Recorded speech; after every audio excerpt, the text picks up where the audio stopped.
मैं दुल्हन बनी बैठी थी, मेरे आसपास औरतें बैठी शादी और रुखसती के गाने गा रही थीं कि अचानक एक शोर सा बुलंद हुआ।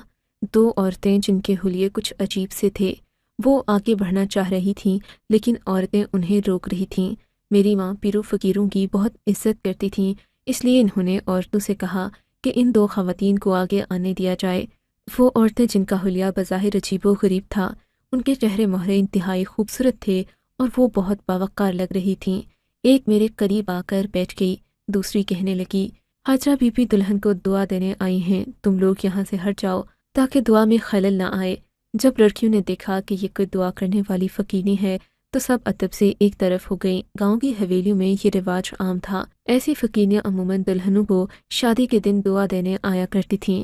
ये ज़्यादातर बेवा औरतें या आया करती थीं। ये ज़्यादातर बेवा औरतें या फिर ऐसी नेक ख़वातीन होती जिनको हर जगह इज्जत दी जाती थी। बताती चलूँ कि मेरी शादी गांव के अमीर तरीन शख्स से हो रही थी। अगरचे हमारा गांव किसी शहर से कम नहीं था, लेकिन यहाँ पर रिवायात अब भी वैसी ही थीं। मैं दिल ही दिल में इतराने लगी कि मेरी शादी इस कदर खूबसूरत और अमीर शख्स से हो रही है, फिर ये औरतें मुझे क्या दुआ देने आई हैं, जबकि इनकी अपनी हालत तो ऐसी है कि मैं इन पर तरस खाती हूँ। मगर फिर अगले ही लम्हे दिल में आजिज़ी पैदा हो गई, क्योंकि वो औरत मुझसे कुछ और कहने आई थी। उसके तेवर दुआ वाले नहीं थे, वो कोई बात बताना चाह रही थी। फिर मेरा गुमान यकीन में बदल गया। वो औरत मुस्कुराकर मेरी तरफ देखने लगी और बोली, मैं यहाँ तुम्हें कोई दुआ देने नहीं आई, बल्कि तुम्हारी आंखें खोलने आई हूँ। तुम्हें सच और हकीकत से आगाह करना चाहती हूँ कि तुम जिस जंगल में फंसने जा रही हो, इसमें खुदा को भी ना फंसाए। ये लोग गांव में अब आकर आबाद हुए हैं। शायद तुम नहीं जानती, ये लोग किस शहर के रहने वाले हैं। इन्हें यहाँ आए हुए थोड़ा ही अरसा हुआ है। इंतहाई जराइम पेशा अफराद हैं। जिस घर में तुम जा रही हो, उसकी शोहरत बहुत बुरी है। तुम्हारे माँ बाप ने बिना सोचे समझे तुम्हारी शादी कर दी, लेकिन अभी भी तुम्हारे पास वक्त है। निकाह होने में चंद घंटे बाकी हैं। तुम निकाह के वक्त पर इनकार कर देना, वरना सारी ज़िंदगी पछताती रहोगी। और हाँ, खबरदार, जो तुमने किसी से मेरा जिक्र किया या बताया कि मैंने तुम्हें इस अमल से मना किया है, वरना मेरी जान भी अजाब में आ जाएगी। ये लोग मुजरिमाना जहनीत के मालिक हैं, अपने खिलाफ बोलने वालों की ज़ुबानें काट कर फेंक देते हैं। अब तुम्हारे हक़ में जो बेहतर है वो करना, आगे खुदा तुम्हारी मदद करे। वो औरत ये कहकर वहाँ से चली गई। लड़कियों ने एक बार फिर मुझे घेर लिया। औरत की कही बातों से मेरा दिमाग, मैंने सोचा नहीं था कि शादी वाले दिन मुझे इतनी भयानक खबर सुनने को मिलेगी। अब मैं ये बात किसी को बता भी नहीं सकती थी। अगर अम्मी को बताती तो वो इन वक्त पर परेशान हो जाती, और अब्बा तो जज्बाती होकर न जाने क्या कुछ कर गुजरते। निकाह के वक्त आ गया था। मेरे पास और कोई चारा नहीं था सिवाय इसके कि मैं कबूलो इजाब पर खामोशी इख्तियार कर लेती, लेकिन ये भी कोई अच्छी बात नहीं थी। जाहिर है मेरी रजामंदी के बगैर ये निकाह कैसे होता। मेरा दिल ज़ोर ज़ोर से धड़क रहा था। बिला आखिर मैंने कबूल है कहकर अपनी ज़िंदगी का सबसे अहम फ़ैसला कर दिया, लेकिन ये फ़ैसला करते हुए मुझे बहुत डर लग रहा था। उन औरतों की बातें बार बार मेरे जहन में गूंज रही थीं। मैं ससुराल होकर रुखसत आ गई, दुल्हन बनी, मैं सर झुकाए बैठी थी। मेरे जहन में अभी तक परेशानी थी। रात काफ़ी हो गई थी। मैं अपने शौहर का इंतज़ार कर रही थी कि अपने कमरे में किसी हल्के से वजूद की आहट सुनकर देखा। मेरे सामने एक 13-14 साला लड़का खड़ा था, जो मुझे देखकर मुस्कुरा रहा था। उसकी मुस्कुराहट देखकर मैं समझ गई कि ये मेरे शौहर का कोई रिश्तेदार होगा, लेकिन मुझे तो बताया गया था कि मेरा शौहर इस हवेली का इकलौता मालिक है और एक ही बेटा है। फिर और कौन हो सकता है जो मेरे लिए इतनी चाहत रखता है। मैंने कुछ न कहा और घूंघट पलट कर बैठ गई, मगर अगले ही लम्हे वो लड़का आगे बढ़ा और आहिस्ता से मेरा घूंघट उठाकर मुझे देखा। प्यार भरी निगाहों से मुझे देखते वो मुस्कुराने लगा तो मुझे अजीब सा लगा। लड़का बेहद खूबसूरत था, चेहरे पर मासूमियत और हया का तासुर था। मुझे देखकर जैसे खुश हो रहा था। मुझे अजीब सा एहसास हुआ। उसी लम्हे मेरी नज़र दरवाजे पर पड़ी, जहाँ मेरे शौहर खड़े थे और खुशी से हाथ बांधे हम दोनों को देख रहे थे। मुझे शर्मिंदगी भी हुई और अजीब भी लगा कि ये लड़का मेरे शौहर के सामने भी मुझे कैसे गौर से तके जा रहा है, जबकि ये मेरे शौहर का भाई भी नहीं है। मेरे शौहर को देखते ही लड़का कमरे से जाने लगा। मेरे शौहर शहरयार ने आगे बढ़कर उसे रोक लिया और बोले, तुम बैठो, मैं भी दोस्तों के साथ हूँ। शहरयार के मुंह से ये सुनकर मुझे हैरत हुई थी। मेरा शौहर मुझे अपने ही कमरे में किसी और के साथ छोड़कर कैसे जा रहा था, जबकि ये हमारी शादी का पहला दिन था। अगर मेरे शौहर ने इत्मीनान का इजहार किया है तो इसका मतलब कि वाकई लड़के में कोई ऐसी वैसी बात नहीं, वरना वो मुझे इसके साथ छोड़कर अकेले कमरे से क्यों जाते। ज़रूर ये इनका कोई रिश्तेदार होगा, मैं सोचने लगी। वो मुझसे मुख्तलिफ बातें करता रहा। 1 घंटे बाद शहरयार आ गए तो वो कमरे से चला गया। उनके जाते ही मेरे मुंह से बेइख्तियार निकल गया, लगता है आपको अपना भाई बहुत अजीज़ है। मेरी बात पर वो हंस दिए। अरे ये मेरा भाई नहीं, हमारे घर में काम करने वाला एक निहायत मुखलिस लड़का है। इसे हमारे साथ रह सर चुके हैं, आज तक इसने ज़ुबान पर शिकायत का हर्फ तक नहीं लाया। उनके मुंह से ये बात सुनकर मुझे मज़ीद हैरत हुई थी कि एक काम करने वाले लड़के को अपनी नई नवेली दुल्हन के साथ बैठने कौन देता है, और वो भी इस कदर बेतकल्लुफ़ी से। शहरयार ने बताया कि ये लड़का इंतहाई मासूम और दिल का अच्छा है, मैं इसका ख्याल रखा करूं। वैसे भी शहरयार ज़्यादातर घर की बजाय ऑफिस में होते, सो मुझे उसी से सौदा सल्फ मंगवाना था। शहरयार की बातें सुनकर मुझे लगा जैसे वो अपने भाई को जानबूझकर मुलाजिम बता रहे हूँ, ताकि मेरा रवैया देख सकें कि मैं मुलाजमों के साथ कैसा सलूक करती हूँ। मगर मुझे वाकई में हैरत उस वक्त हुई जब मैं सुबह सुबह उठकर किचन की तरफ गई। वो लड़का वहीं पर खड़ा जल्दी जल्दी नाश्ता बनाने में मसरूफ़ था। मैं उसे देखकर हैरत से पूछने लगी, क्या तुम वाकई यहाँ मुलाजिम हो? जी बाजी, मैं यहाँ पर 10 साल से मुलाजमत कर रहा हूँ। उसकी बात सुनकर मुझे हंसी आई। वो बमुश्किल बन रहा था। अच्छा, तो क्या तुमने 5 साल की उम्र में मुलाजमत शुरू कर दी? तुम्हारे माँ बाप कहाँ हैं? मेरी बात पर इसने मुझे नम आंखों से देखा और बोला, मैं अपने अम्मा अब्बा के साथ नहीं रहता, इसी सर्वेंट क्वार्टर में मेरी रिहाइश है। मैं तो यहाँ से जाने ही वाला था, फिर मुझे पता चला कि बड़े साहब की शादी हो रही है और आप शादी के बाद इस घर की रौनक बनेंगी। तभी मैंने फैसला किया कि अब से मैं यहीं रहूँगा। नई दुल्हन के साथ शायद मेरा भी दिल लग जाए। उसने मासूमियत से कहा तो मुझे उस पर बेइख्तियार प्यार आ गया।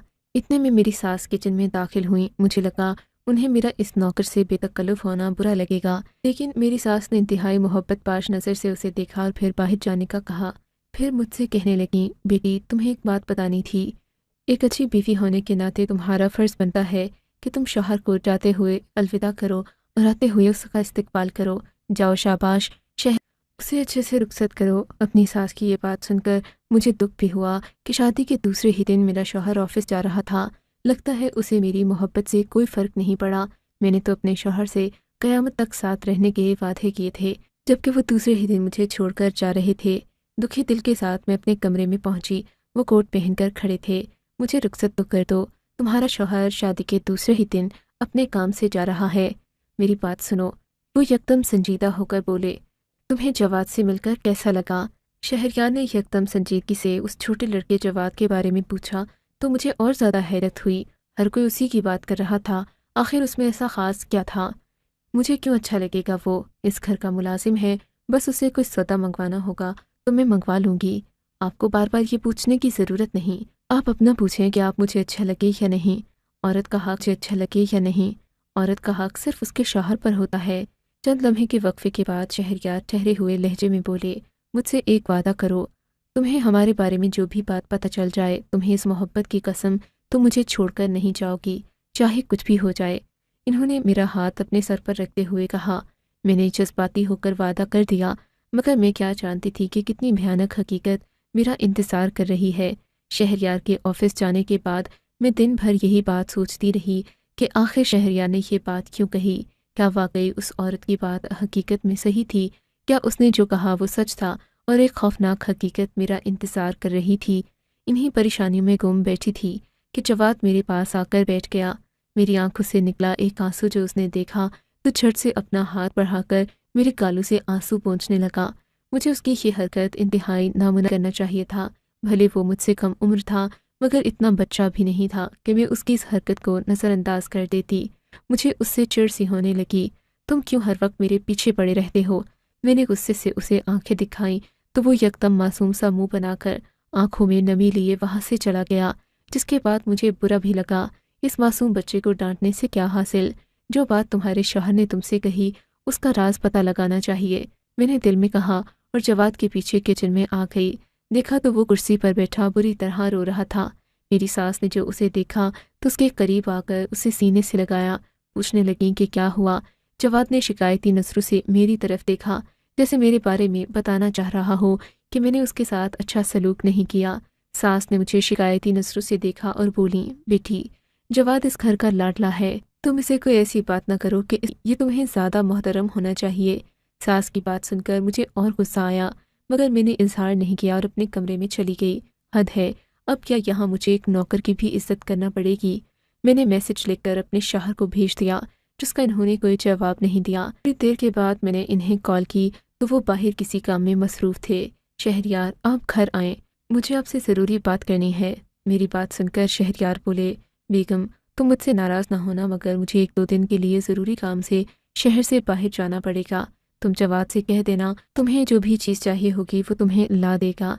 और हाँ, तुम उस पर आंखें बंद करके भरोसा कर सकती हो, तुम्हें परेशान होने की बिल्कुल ज़रूरत नहीं। वो एक अच्छा लड़का है, हमारे सामने पला बढ़ा है, मैं उसे अच्छी तरह जानता हूँ, मेरे भाइयों से बढ़कर है वो। मैं अपने सगे भाई पर भी इतना यकीन न करता जितना यकीन मुझे जवाद पर है। यकीन न करता जितना यकीन मुझे जवाद पर है। मेरा जवाब सुनने के बाद ही शहरयार ने फ़ोन काट दिया। मैं इस बारे में सोचने लगी कि शहरयार के घर से जाने की आखिर क्या वजह हो सकती है, जबकि वो घर से ऑफिस का काम करने का कह कर गए थे और फिर उनका ऑफिस भी शहर में ही वाक़ई था। ऐसी कोई ज़रूरत भी नहीं थी कि उन्हें शहर से बाहर जाना पड़ता। सुबह से सोचते सोचते शाम और शाम से रात हो गई। मेरी सास ने मुझे तसल्ली दी कि तुम फिक्र नहीं करो, तुम्हारा शौहर जल्द ही घर लौट आएगा। उसके ज़रूरी काम शादी से पहले भी ऐसे ही हुआ करते थे। कारोबार के मामले में वो हम दोनों की भी नहीं सुनता। तुम परेशान होकर अपना ही नुकसान करोगी। सास की बात पल्लू से बांध ली। परेशान होने के बजाय मैं रात के वक्त अपने कमरे में बैठकर अपनी शादी में मिले तोहफ़ों को खोलने लगी। एक एक करके मैंने सारे तोहफ़े खोल कर रख दिए। किसी ने कोई फ्रेम दिया था तो किसी ने कीमती घड़ी। ये सब देख ही रही थी, आहट हुई। देखा तो जवाद कमरे से अंदर आ रहा था। उसे अंदर आता देखकर मेरे चेहरे पर न जाने क्यों मुस्कुराहट सी फैल गई। मुझे उसके होते हुए तहफ़्फ़ुज़ का एहसास होता था। वो भी मुस्कुराता हुआ मेरे पास बैठ गया और तोहफ़े देखने लगा। फिर वो मुझसे बातें करने लगा। मैंने बातों बातों में जवाद से पूछा कि वो कौन है और इस घर में मुलाजिमत क्यों करता है, इसके माँ बाप कहाँ हैं, कितने बहन भाई हैं।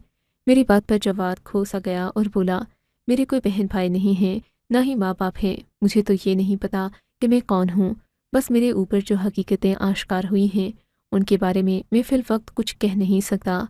अल्लाह मेरे नसीब में बेहतर करे, जो होगा बेहतर होगा। जवाद की गहरी बातें सुनकर मैं हैरान रह गई। छोटी सी उम्र में ये लड़का किस कदर गहरी और अकल वाली बातें कर रहा था। हम सब तोहफे देख चुके थे। रात के 12 बज गए। मैंने उसे कहा अब तुम्हें इस कमरे से जाना चाहिए। रात काफ़ी हो गई है, मेरा कमरा तो बहुत दूर है, मैं यहीं सो जाता हूँ, मुझे आपसे बहुत सारी बातें करनी हैं, जवाद ने कहा और मुझसे पूछे बिना ही मेरे शौहर के कपड़े लेकर गुसल खाने में चला गया। थोड़ी देर बाद वो कपड़े बदल कर निकला। उसने सर पर सफ़ेद कपड़े से अमामा भी बांध रखा था। उसे देखकर मेरा दिल पिघल गया। मैं उसे क्या कह सकती थी। फिर शौहर ने भी कभी ये न कहा कि तुम जवाद से दूर रहो, जबकि सास भी से गले लगाती, हर वक्त मोहब्बत से पेश आती। ऐसे में मेरा उससे रूखा भीगा रवैया रखना कोई मायने नहीं रखता था। मैंने सोचा कि शायद वो थोड़ी देर बातें करके चला जाएगा, लेकिन बेड पर लेटते ही उसे नींद आ गई। मुख्तसर सी बातें करने के बाद वो नींद की गहरी वादियों में खो गया। लाख मासूम सही, लेकिन वो लड़का था। उसे यूं अपने कमरे में सोता देखकर मेरे दिल को कुछ होने लगा, मगर मैं बज़ाहिर खामोश जाग जाएगा और अपने कमरे में चला जाएगा। जवाद सोया रहा, मगर मैं इस कमरे में सो नहीं सकती थी। मैं उठकर बाहर आ गई। फिर कुछ याद आया, जाकर वज़ू किया और तहज्जुद की नमाज के इरादे से बाहर वाक़े लॉन की तरफ बढ़ने लगी। यहाँ पर नमाज के लिए ख़ास गोशा मौजूद था, जहाँ पर मैंने अक्सर अपनी सास को नमाज पढ़ते देखा था। मेरा भी दिल चाहता कि मैं खुली हवा में नमाज अदा करूं। ये दिन की रोशनी में ये करना मुमकिन नहीं था।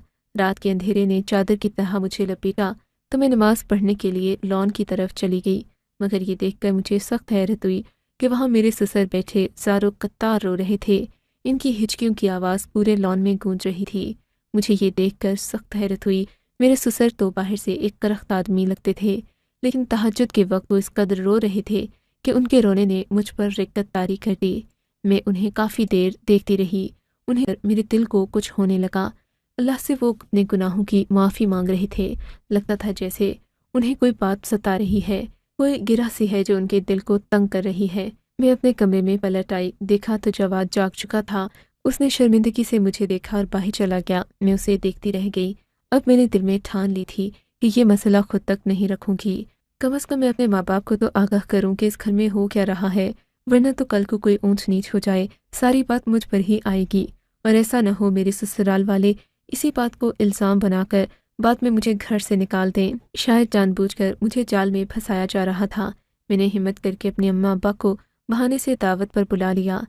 ये खबर सुनते ही जवाद बहुत खुश हुआ। मेरे शौहर और सास ससुर ने भी खुशी का इजहार किया। उनके आने में 2 दिन बाकी थे कि घर में तैयारियां शुरू हो गईं। जवाद की खुशी तो देखने लायक शुरू हो गई। जवाद की खुशी तो देखने लायक थी। वो बार बार आता और मुझसे बातें करता, पूछता कि आपके अम्मी अबू घर कब आएंगे। मैं उसे यही कहती कि उन्होंने जब आना होगा वो आ जाएंगे। तुम इतने खुश क्यों हो रहे हो, वो मेरे माँ बाप हैं, तुम्हारे तो नहीं। वो मेरी बात पर बुझ कर रह जाता और कुछ न कहता। फिर आखिर जिस दिन अम्मा अब्बा आए, मेरी सभी तैयारियां मुकम्मल थीं और इस सब में मेरी मदद जवाद ने की थी। शाम के वक्त शौहर भी घर आ गए। रात के खाने पर हम सब इकट्ठे थे। मुझे बहुत खुशी थी कि मेरे घर वालों और ससुरालियों ने मेरे माँ बाप के आने पर इतनी इज्जत से उनका एहतमाम किया। खाना खाते हुए मुझे महसूस हुआ जैसे जवाद आज टेबल पर मौजूद नहीं है, हालांकि वो हमारे साथ ही बैठकर खाना खाता था। आज उसका यहाँ न आना मेरी समझ से बाहर था। अम्मा अब्बा को मैं जावेद के बारे में पहले ही बता चुकी थी। थोड़ी देर के बाद मेरी सास खुद ही जवाद को लिए कमरे में दाखिल हुई। इन्होंने अम्मा बस जवाद को उनके सामने खड़ा कर दिया। अब्बा गौर से जवाद को देखने लगे, जैसे उसे पहचानने की कोशिश कर रहे हों। जवाद भी आंखों में अजीब सी कश्मकश लिए उन्हें देखता जा रहा था। अब्बा ने यकदम उठकर जवाद को गले से लगा लिया। मैं उन दोनों को देखती ही रह गई, जबकि अम्मा भी बहुत जज्बाती हो रही थीं। काफ़ी देर यही सब चलता रहा। अब्बा बेटा बेटा कहकर जवाद को सीने से लगाते और उसे चूमते जाते। मैं ये सब देखकर समझ नहीं पा रही थी कि आखिर ऐसा क्या हो गया कि जवाद को यहाँ भी इतनी इज्जत मिल रही है। फिर आखिर अम्मा अब्बा जवाद को अपने साथ अपने घर ले गए, जबकि मेरे सास ससुर शर्मिंदा से नजरें झुकाए खड़े थे। मैंने अपने शौहर से पूछा कि आखिर ये क्या मुआवजा है। हाथ जोड़कर कहने लगे, तुमने मुझसे वादा किया था तुम मुझे छोड़कर नहीं जाओगी।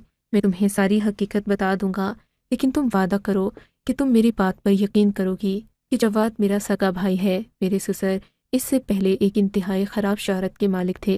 वो लोग उससे पैसे लेते और अगवा कार्यों में मुलव्विस थे।